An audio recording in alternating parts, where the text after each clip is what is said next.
क्योंकि आप उसी मंदिर में चोरी कर रहे हैं, उसी मंदिर में डकैती कर रहे हैं जिस मंदिर के नाम पे आप जो है राजनीति कर रहे हैं पिछले 3-3.5 दशक से। और आप सत्ता के शीर्ष पे भगवान राम का सहारा लेके चढ़े हैं और आज भगवान राम को ही आप जो है वो लगा रहे हैं, क्या बोलते हैं उनको, टांका लगा रहे हैं, उन्हीं को लूटने का काम कर रहे हैं। नमस्कार दोस्तों, कैसे हैं आप लोग। उम्मीद है आप सभी अच्छे होंगे। जब जहाज डूबता है तो सबसे पहले चूहे उसे छोड़कर चले जाते हैं। तो क्या चंपत राय का जहाज डूबने लगा है और चूहे उनको छोड़कर जाने लगे हैं। और दूसरी तरफ भारतीय जनता पार्टी की परिस्थिति है जहां पर नितिन नवीन लखनऊ की धरती पर कदम रखते हैं और सबसे बड़ी उनकी फजीयत हो जाती है, कोई पहुंचता ही नहीं है। जी हाँ, जितनी भीड़ की उम्मीद की जा रही थी उतनी भीड़ तो पहुंची नहीं। और तंज ये सोशल मीडिया पर मारा जाने लगा कि इससे ज्यादा भीड़ तो पार्षद लाकर खड़ा कर देता है। तो ऐसे में जो परिस्थितियां भारतीय जनता पार्टी के साथ में और जो परिस्थितियां वीएचपी के साथ में और संघ भी किस तरह से इन सारी परिस्थितियों से घिरा हुआ है, करेंगे बात। केपी मलिक जी बृहस्पतिवार हमारे साथ जुड़े। सर बहुत बहुत स्वागत है आपका। बहुत बहुत धन्यवाद हिमांशु जी, आपका भी और हमारे दर्शकों का भी। दर्शक बहुत अच्छे कमेंट कर रहे हैं, हमारी लगातार हौसला अफजाई कर रहे हैं, हम उनका हार्दिक अभिनंदन और धन्यवाद करते हैं। और ये सिलसिला ऐसे ही जारी रहेगा, ये उम्मीद करते हैं। जी सर, राम मंदिर मामले को लेकर चंपत राय की क्या भूमिका थी, इसकी तो जांच चल रही है। चंपत राय को सीधे तौर पर बचाया भी जा रहा है, ये भी दिख रहा है। लेकिन अब चंपत राय से भी कुछ लोग बचते हुए नजर आ रहे हैं और उन्हीं का संगठन क्या अब उनसे बचता हुआ नजर आ रहा है, संघ क्या बचता हुआ नजर आ रहा है। क्योंकि योगी जी का जब कार्यक्रम अयोध्या में था तो उन्होंने चंपत राय को कहा था कि भाई आप दूर रहिए, और अब वीएचपी का जो है उनसे पल्ला झाड़ते हुए नजर आ रही है। तो किस तरह से देखी जाए इस परिस्थिति को। देखिए हिमांशु, इस परिस्थिति को आप इस प्रकार से देख सकते हैं कि आप एक टोली में रहते हैं, आप किसी दफ्तर में काम करते हैं, आप किसी गांव में रहते हैं, बड़ी आत्मीयता के साथ रहते हैं, बड़े जिम्मेदार व्यक्ति होते हैं, कई छोटे बड़े सब रहते हैं। और एकाएक अगर किसी के ऊपर लांछन लग जाए तो तमाम लोग उससे दूर भागने लगते हैं। लोग इस बात का भी इंतजार नहीं करते कि भाई इसकी जांच होने दो, क्या पता निर्दोष निकल आए, लेकिन उसकी भी जांच नहीं करते लोग। और लोग जल्दी से जल्दी उससे पीछे छुड़ाना चाहते हैं और दूर भागना चाहते हैं। अगर जाए कोई पुलिस या जांच एजेंसी उनसे पूछताछ करे इस व्यक्ति के बारे में, तो वो बढ़ चढ़ के ये भी नहीं कहते आगे आगे, नहीं नहीं ये व्यक्ति ऐसा कर ही नहीं सकता, हम इसकी गारंटी लेते हैं। वो बयान देने से भी थोड़ा सा कतराते हैं। आज आप देखिए कि जिस प्रकार से ये मामला चल रहा है, और खासकर ये मामला तो चल ही रहा है, पहले जितने आप देखें 1000 कंप्लेंट है इसमें। सबसे पहले तो मामला जब ये सुर्खियों में आया कि जब वो एक जमीन खरीदी गई, 2 करोड़ की जमीन खरीदी गई, और पता नहीं कुछ ही घंटों कुछ ही दिनों में वो 18 करोड़ की हो गई। तो इतना बढ़िया सिस्टम वहां चला, तो उस पर कई लोगों ने कोशिश करी उस मामले को उठाने की, तथ्य सामने लाने की। लेकिन ये इतना बड़ा मामला था मंदिर का, इतनी आस्था का मामला था कि इसमें सारी चीजें दब गई। उसके बाद आपने देखा कि बीच बीच में लोग जो चढ़ावा दे रहे थे, जो चंदा दे रहे थे, उसमें भी कई लोगों ने कहा, और मेरे को तो आज ही पता चला है कि एक बहुत बड़े आईएएस अधिकारी रहे हैं, दिल्ली में भी रहे हैं, वो लक्ष्मी नारायण, उन्होंने सोने की गीता दी थी, सॉरी रामायण दी थी चंपत राय जी को, और लगभग 1 किलो वेट था उसका सोने का। लेकिन बाद में वो कहीं स्थापना उसकी हुई नहीं है, और कई बार उन्होंने चंपत राय से पूछा कि भाई वो रामायण कहाँ है, उसको आपने कहाँ स्थापित किया, उसको क्या किया है। तो इन्होंने उनको कोई रास्ता नहीं दिया, पहले घुमाते रहे और फिर सीधा सीधा डांट के उनको भगा दिया। वो बाद में नपेंद्र मिश्रा के पास गए, क्योंकि वो भी आईएएस हैं, वो भी आईएएस हैं, तो उन्होंने कहा, तो नपेंद्र राय मिश्रा ने कहा कि नहीं नहीं भाई ये तो चंपत राय जी देख रहे हैं, मैं इसमें कुछ नहीं कर सकता। तो इससे आप अंदाजा ये लगाइए, जब इस स्तर के लोग और इतना बड़ा चढ़ावा देने वाले लोग इस तरह से घूम रहे हैं, तो बाकी जिन्होंने आधा तोला दिया होगा, जिन्होंने 50,000 दिया होगा, जिन्होंने 1 लाख दिया होगा, जिन्होंने कोई दूसरा चांदी दी होगी, अब 1-1 किलो वाले चांदी के भी 200 किलो चांदी देने वाले भी परेशान घूम रहे हैं, उनको भी कुछ नहीं मिला। तो जिसने 100 ग्राम दी होगी, जिसने आधा किलो दी होगी, क्या उसकी भी औकात है सवाल पूछने की। तो ये सारी चीजें चल रही थी, उस पर कोई दिक्कत नहीं थी। लेकिन एकाएक जो है मामला आया कि भाई चढ़ावा चढ़ रहा है, और चढ़ावे में जो एकाएक गिरावट आ रही थी कि अभी जो जांच में आया है, आज ही शायद जांच में आया है, कल आया है कि भाई चंदे का जो लगभग 25 लाख के लगभग मोटा मोटी एक रफली आइडिया के हिसाब से 24 से 26 लाख चंदा आता है, और उसमें एक गिरावट हो गई कि वो 10-12 लाख जमा हो रहा है। तो ये 7-8 लाख रुपया डेली कहाँ जा रहा है, इसकी बड़ी चर्चा हुई। फिर बाद में जो आपने देखा ही है, उनके वक्तव्य आए, चाहे वो महिपाल हो चाहे वो दूसरे लोग हों, कई लोगों को हटा दिया गया, कई लोगों को दबा दिया गया, कई लोगों को डरा दिया गया। और आप 1 महीने से इस चोरी को दबाने का प्रयास कर रहे हैं, और जब लगा कि भाई नहीं बच सकते, आपको याद होगा चंपत राय जी का 18 सेकंड का वीडियो आया था, तो नहीं दबा मामला। जब नहीं दबा और चारों तरफ से दबाव बढ़ता गया, तो फिर आपने एसआईटी बनवा ली, क्योंकि सारा कुछ तो आपके हाथ में है। एसआईटी बनवा ली तो बाद में फिर जो है अपने नीचे वाले जो ड्राइवर, चपरासी, सफाई कर्मी, दूसरे चौकीदार है, उनको जेल भिजवा दिया आपने। अब भाई जब वहां पे नोट बिखर रहे हैं और वहां पे जो है हर चीज बिखर रही है, तो जो नीचे जमीन पे झूठन पड़ी हुई थी उन लोगों ने भी उठा ली। भाई रोजाना अगर 10-12 लाख का घोटाला हो रहा है और 10-20-50 हजार उन्होंने भी चुरा लिए, तो चुराएंगे ही वो जो आपके साथ रहेंगे। भाई वो जो टिन्नू है वो ड्राइवर है, चंपत राय जी गाड़ी में बैठे हैं। चंपत राय जी ने खाने भर के पिज्जा मंगाया, पूरा खा नहीं पाए चंपत राय जी, 2 पीस बच गए, तो उन्होंने कहा भाई ये लो आप खा लेना। तो ये तो एक प्रक्रिया है ना, तो उन्होंने भी ले लिया। अब क्या है कि चंपत राय जी को छोड़कर बता रहे पूरा पिज्जा पेल गए टिन्नू, और टिन्नू के घर में 50 करोड़ आ गए, 50 करोड़ का महल बना दिया, ये बना दिया। अब टिन्नू की वाइफ ने कहा है कि जो दावा कर रहे हैं कि 50 करोड़ का हमने घर बना लिया, गाड़ियां ले ली, वो आए और हमें 50 करोड़ दिखाएं और 45 करोड़ वो ले जाएं और 5 हमें दे जाए। तो जाए भाई, ये दिल्ली के पत्रकार जो बड़े बड़े चैनलों पर बैठ के टिन्नू को बताने। तो देखिए, ये बचाने का प्रयास लगभग 1 महीना चला और ये बचा नहीं पाए। और आज की डेट में प्रधानमंत्री, जो देखिए 2 प्रमुख दावेदार हैं मामले, प्रधानमंत्री मोदी और मोहन भागवत जी संघ, क्योंकि इससे भारतीय जनता पार्टी भी बैकफुट पे आ गई है और बहुत बड़ा दाग संघ पे भी लग गया है।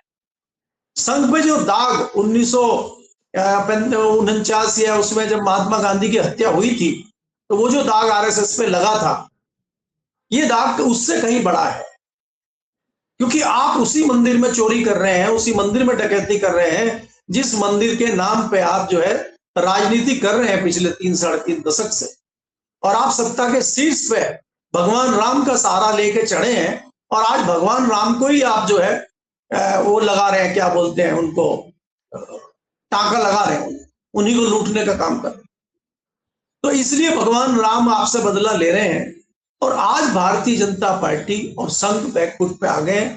इसका भारी नुकसान इन दोनों संगठनों को उठाना पड़ेगा, चाहे चंपत राय बचे चाहे ना बचे। और मैं आपको आपके चैनल पे देखिए लगातार चीजें बता रहा हूं। आज मैं ये भी कह रहा हूं कि जो परिस्थितियां बन गई हैं, इन परिस्थितियों में अब मुझे लगने लगा है कि चाहे वो चंपत राय जी हो, चाहे वो अनिल मिश्रा हो, और चाहे वो जो दूसरे राव साहब हैं, क्या नाम है उनका, गोपाल राव, ये तीनों तो जेल जाएंगे ही जाएंगे। अगर ये जेल नहीं जाएंगे तो ये मामला दबेगा नहीं, और ये जेल जाएंगे तो ये मामला थोड़ा ठंडा हो सकता है, और इन्हीं के सिर पे ठीकरा फोड़ के देखिए भाजपा भी बच जाएगी और संघ भी बच जाएगा, वीएचपी भी बच जाएगी। वीएचपी के उपाध्यक्ष हैं चंपत राय जी और अध्यक्ष है आलोक कुमार। आलोक कुमार जी ने कन्नी काट ली है, और उन्होंने कहा है कि अगर चंपत राय जी इसमें कहीं ना कहीं कुछ दावेदार पाए जाते हैं, उनकी कोई भूमिका पाई जाती है, तो वो जांच करे एसआईटी, उसमें हमारा कोई लेना देना नहीं। तो इसका मतलब ये है कि चंपत राय जी को उन्होंने अकेला छोड़ दिया, चंपत राय जी भुगते हैं। क्योंकि आलोक कुमार हो, चाहे मोहन भागवत जी हो, चाहे मोदी जी हो, सबको संगठन चुनना है, व्यक्ति को तो शहीद होना ही पड़ेगा।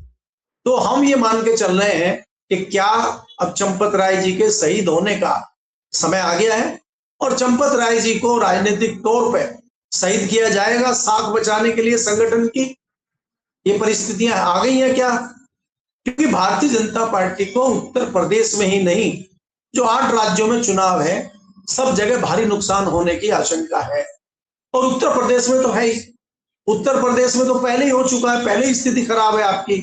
अयोध्या सीट खुद हार चुके हैं आप, अयोध्या के अलावा 1 दर्जन जो उसके चारों तरफ की सीटें वो आप हार चुके हैं। तो आसपास तो माहौल बिगड़ा हुआ है और बिगड़ जाएगा। जिस तरीके से वकील जैसा सुधी वर्ग, अधिवक्ता सड़कों पे उतर गए हैं फैजाबाद के, और धीरे धीरे लखनऊ के उतरेंगे, फिर गाजियाबाद के उतरेंगे, फिर मेरठ के उतरेंगे, तो एक माहौल भारतीय जनता पार्टी के खिलाफ बन जाएगा और अलग अलग जगहों से खबरें आनी शुरू हो गई हैं। हिमांशु जी, आप देखो केदारनाथ बद्रीनाथ से भी खबरें आनी शुरू हो गई हैं। देखिए, मंदिरों में और बीच में हुआ था कि केदारनाथ बद्रीनाथ में जिस तरह की चर्चा हुई थी कि वहां से सोना निकाल लिया गया है लगा, लेकिन वो बीच में मामला दब गया था। अभी आपने देखा कि जो तमिलनाडु का वो मंदिर है जहां पे वो तिरुपति मंदिर है, वहां पे भी इस तरह का घोटाला हुआ था, लेकिन सरकार ने तत्काल जांच कराई, जो दोषी लोग थे उनको जेल भेजा। वही वहां नकली घी दे रहे थे, नकली को दूसरी चीज, तो एक्शन हो गया उसमें, क्योंकि सरकार की कोई भूमिका नहीं थी। अब यहाँ तो जो सरकार है उसी के दल के, उसी से संबंधित लोग इस चोरी में हैं, तो सरकार एक्शन भी खुल के कैसे करे। हालांकि सरकार दिखाने को खूब कर रही है कि भाई देखिए हमारी तो एसआईटी बहुत अच्छा जांच कर रही है, हमारी एसआईटी तो ये कर रही है, हमारी एसआईटी तो दूध का दूध पानी का पानी कर रही है। ये तो कह रहे हैं हम तो दूध का दूध पानी का पानी नहीं, हम तो एथनॉल और पेट्रोल का पेट्रोल कर देंगे, साला एथनॉल अलग और पेट्रोल अलग, इतनी बढ़िया जांच करके दिखा देंगे। तो ये तो कोई कोर कसर छोड़ नहीं रहे हैं, क्योंकि देखिए देश में जिस प्रकार से आज हालात चल रहे हैं और आप झूठ के उस पे पायदान पे बैठे हैं, खड़े हैं, हर चीज में आप झूठ बोल रहे हैं, तो अब लोग जागृत होना शुरू हो। अब आप एथनॉल की बात कर रहे थे, गडकरी जी ने कहा कि भाई अगर 120 का रेट पेट्रोल का चल रहा है, हालांकि 120 का रेट आज से पहले हमने देखा नहीं, 120 पेट्रोल का रेट चल रहा है, हम जो है 15 रुपए लीटर पेट्रोल कर देंगे अगर एथनॉल इसमें शुरू हो जाता है। अब वो कई लोग पूछ रहे हैं, उनसे एक पत्रकार ने पूछा कि आपने कहा था 15 रुपए लीटर कर देंगे, बोला मैंने तो नहीं कहा, साफ मुकर गए। अब बाद में वो दोनों वीडियो चल रही हैं, सोशल मीडिया पर उपलब्ध हैं। अब ये कह के कुछ भी मुकर जाए, कल को चंपत राय जी मुकर जाए तो क्या उखाड़ दोगे इनका? कल को मोहन भागवत जी कह दे हमने तो इनको बनाया नहीं था चंपत राय जी को, ये तो जबरदस्ती बैठ गए थे यहाँ। कल को आलोक कुमार जी कह देंगे कौन कह रहा है ये वीएचपी के उपाध्यक्ष है, हमने तो कभी बनाया नहीं इनको। तो यहां तो कुछ भी हो सकता है। और अगर मोदी जी ये कह दें कल को अवतरित होकर चैनल पे 8 बजे आज, और ये कह दें कौन चंपत राय है, मैं तो मिला नहीं जिंदगी में उनसे, मैं तो कभी देखा तक नहीं उनको, मैं तो नाम भी पहली बार सुन रहा हूं, कौन चंपत राय। तो ये लोग कुछ भी कर सकते।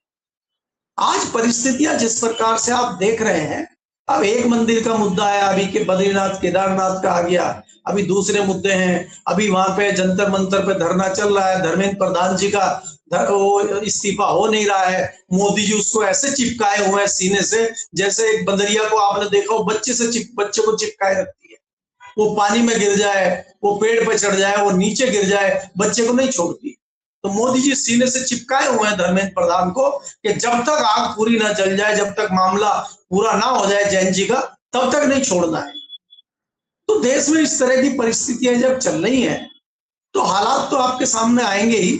और मुझे लगता है कि भारतीय जनता पार्टी को अभी एहसास हो चला है कि आने वाले उत्तर प्रदेश के चुनाव, जो विधानसभा चुनाव है, उसमें भारी नुकसान होने जा रहा है। इसीलिए इस तरह की प्रक्रियाएं भाजपा ने संघ ने शुरू कर दी है कि चंपत राय जी को अकेला छोड़ो और ठीक रहने के सिर पर फोड़ के निकल लो। अच्छा, यहाँ पर 2 सवाल है सर। संघ की तरफ से भी दत्तात्रेय होसबोले ने बयान जारी किया, वीएचपी भी जो है अपना एक कुछ पक्ष रख रही है। मोदी जी अभी तक खामोश है, उन्होंने कुछ नहीं बोला है। दूसरी बात उत्तर प्रदेश चुनाव से जुड़ी हुई है, क्योंकि एक तरफ राम मंदिर का मुद्दा चल रहा है तो दूसरी तरफ नितिन नवीन भी आ रहे हैं, और नितिन नवीन जब आ रहे हैं तो कार्यक्रम कुछ ऐसा बनाया जा रहा है कि एक चौराहे पर इस वर्ग के लोग खड़े रहेंगे, दूसरे चौराहे पर इस जाति के लोग खड़े रहेंगे, तीसरे चौराहे पर इस तरह के लोग खड़े रहेंगे। तो ये भारतीय जनता पार्टी मतलब क्या कर रही है, क्या इस वक्त चल क्या रहा है दिल्ली में भी और उत्तर प्रदेश में भी? देखिए हिमांशु, अगर आप देखें भारतीय जनता पार्टी की जो रणनीति है चुनाव जीतने की, वो पहले तो ये थी कि धर्म में बांटो, फिर जातियों में बांटो। भारतीय जनता पार्टी सोच रही है कि उत्तर प्रदेश में लोगों को जातियों में बांट दिया जाए, और जैसे जैसे जाति में बटेंगे उस तरीके से भारतीय जनता पार्टी को फायदा होगा। क्योंकि भारतीय जनता पार्टी जानती है कि जिस प्रकार से मायावती का पिछड़ा और दलित वोटर भाजपा से छिटक कर समाजवादी पार्टी और कांग्रेस के साथ गया था, और दूसरा भारतीय जनता पार्टी का जो मुखर वोटर था ब्राह्मण समाज, वो इस बार थोड़ा बदला बदला सा नजर आ रहा है। उससे कहीं ना कहीं भारतीय जनता पार्टी डरी हुई है। भारतीय जनता पार्टी अलग अलग जातियों को साधना चाहती है, इसीलिए वो इस तरह की छोटी मोटी कोशिशें कर रही है।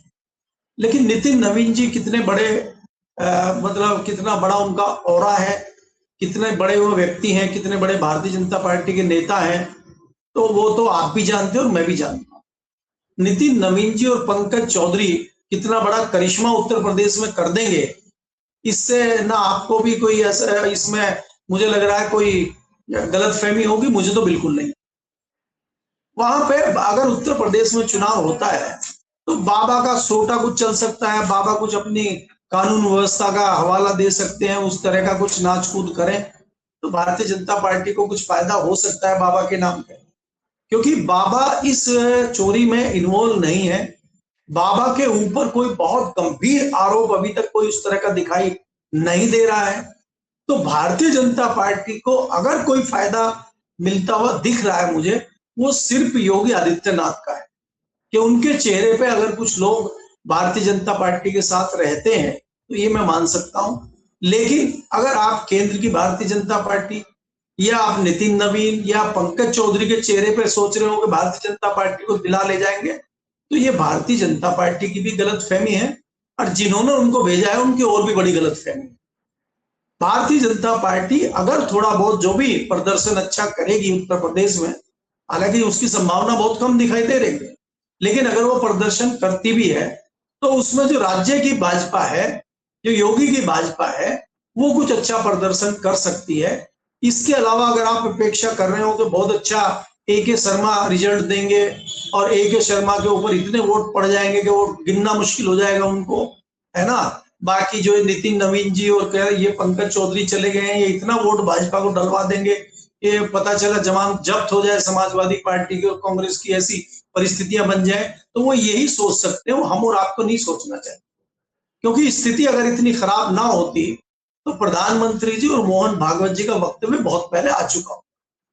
स्थिति बहुत खराब है, नुकसान बहुत ज्यादा हो चुका है, अब इनको समझ नहीं आ रहा है क्या बोले। आपने एक जिक्र किया कि आरएसएस की तरफ से दत्तात्रेय होसबोले जी का बयान आया है, वो बयान जिस तरह से रिकॉर्ड किया गया है, मैं तो दूरदर्शन में टेक्नीशियन से अपना कैरियर शुरू किया था, मैं जानता हूं कि किस प्रकार से रिकॉर्ड किया जाता है। कम से कम 32 टेक हुए होंगे उनका, फिर एक टेक फाइनल हुआ। कितने फंबल उसमें आए हैं, कितनी जगह वो अटके हैं, किस प्रकार से टेलीप्रॉम्प्टर उन्होंने पढ़ा है, लिखा हुआ, वो जो लिखा गया है वो कहाँ से एडिट हो गया है, किसने वो लिखा है, और उसके बावजूद भी स्पष्ट नहीं है। उनकी चेहरे की भाव भंगिमा, उनकी बॉडी लैंग्वेज बताती है कि वो बहुत ज्यादा दबाव में है, और वो दबाव में उन्होंने वक्तव्य दिया है। अगर वो बहुत अच्छा वक्तव्य होता, जिम्मेदारी वाला वक्तव्य होता, फिर दत्तात्रेय होते ही नहीं, मोहन भागवत जी बोल रहे हो लच्छेदार भाषा में। तो इसलिए ये तो एक नपा नपाया और जो है फॉर्मेलिटी की गई है, और उस फॉर्मेलिटी के फिलहाल कोई मायने नहीं है, क्योंकि गंगा में बहुत पानी बह चुका है, अब गोमती का नंबर है। बहुत बहुत शुक्रिया सर हमारे साथ जुड़ने के लिए, तमाम बातचीत के लिए। हमारे दर्शक किस तरह से देख रहे हैं कमेंट करके जरूर बताएं।